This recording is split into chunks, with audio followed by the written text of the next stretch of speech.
This is Shangri-La.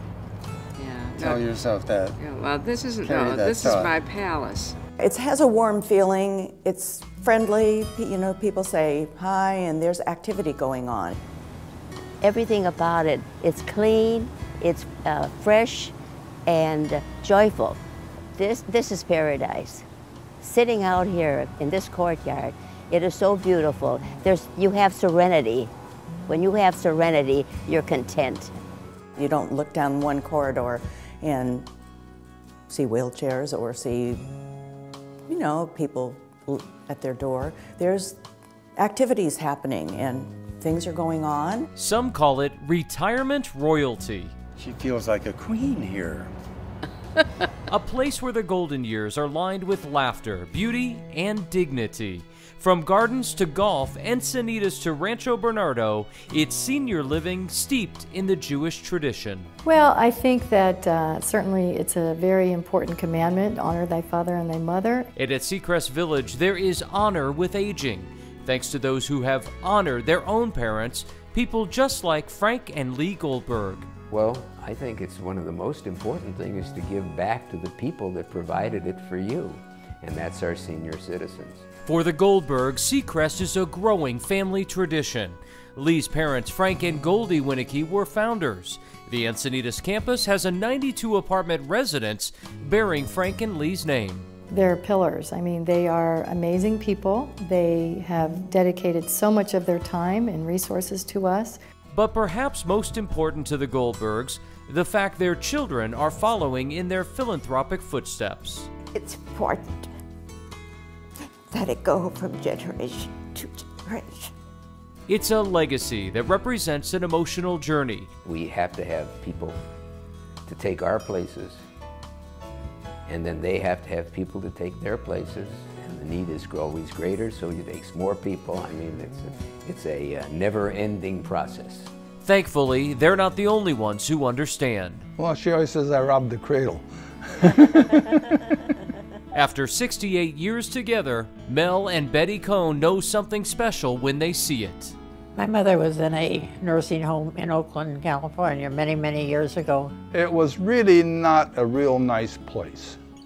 And she could see the difference when we moved out here with a place like Seacrest. It was a world of difference. They've been hooked on supporting Seacrest ever since. The Seacrest Village at Rancho Bernardo, the Nellie Cohn residence, it's named after Mel's mother. It's important to us to have people live in a place such as Seacrest.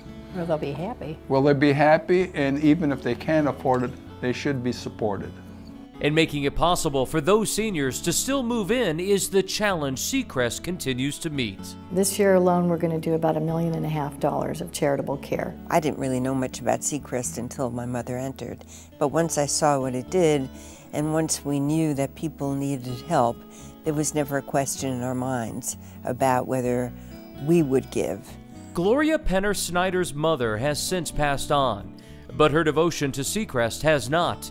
She says her mom, Ethel Stern, lived to be nearly 103 years old, and thanks to Seacrest Village, she lived every single one of them to the fullest. It was like living in a soap opera. It was like living in a sorority house or a dorm. I mean, everybody had stories to tell, and they told their stories frequently. And she also would mention how caring the people were who worked there. They really seemed to care. It wasn't just a job, and I knew that. And I think that Seacrest offers a comfort zone of like people with like thoughts, like values. And the, quote, Jewish food or the Jewish environment is more the people than the place that you walk into. Some say the staff and residents are tough to tell apart, all part of the same family.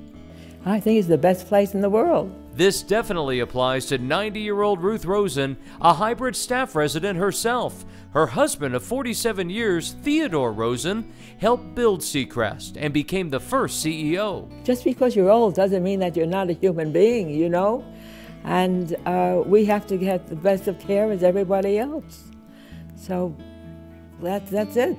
So in case you haven't noticed, To build a village, Well, we're trying. it takes a village. You have to recognize that not one organization or one group of people can do it all.